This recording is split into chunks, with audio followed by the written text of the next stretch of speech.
So I started this message today by giving you a recap of some history on the nation of Israel. How they were doing well, they were thriving, it was prosperous for so many years, and then one day, everything came crashing down. Everything fell apart when they were invaded and exiled into Babylon. And that reminds me, at least for me personally, that picture, that sequence of events for the nation of Israel, that reminded me of the year 2015. See, 2015 was the year when the dream of my parents to eventually bring us to a European tour eventually happened.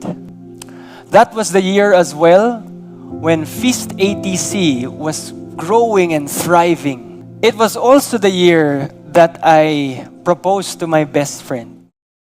It was the year as well where the optometry clinic of my dad was doing well. Everyone was healthy. Everything was all right. I remember one December night of that year, my dad began to complain of some back pain in his lower back. And we just said, maybe it's because of all the badminton he was playing. But fast forward to January of 2016, he had it checked. And long story short, we got the shock of our lives to find out that it was cancer. It was cancer that had already spread to his back from his lungs. So we had the shock of our lives then, and it was like the ground was pulled beneath us, and our family suddenly was thrusted into this terrible turmoil. So for almost 3 years, we took care of him, brought him to his treatments. We tried to provide him with the best medication that we could for his healing. But in spite of that all, we still lost him to cancer.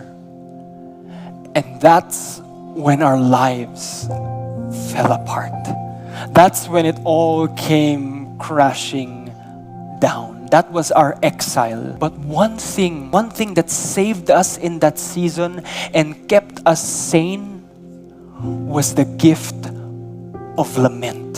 See, lament allowed us to hold on to the Lord for dear life. Grief poured out in lament drew us closer to Him. For some of us, it took months. For some of us, it took years.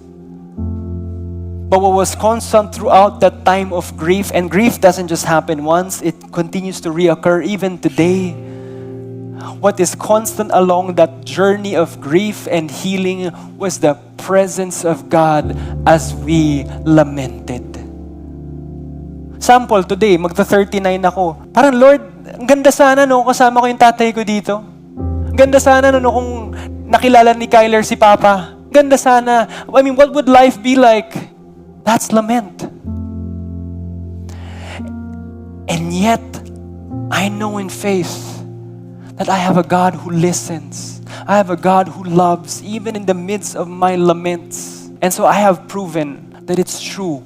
Grief and faith can coexist. In fact, by faith, grief is embraced by God's grace.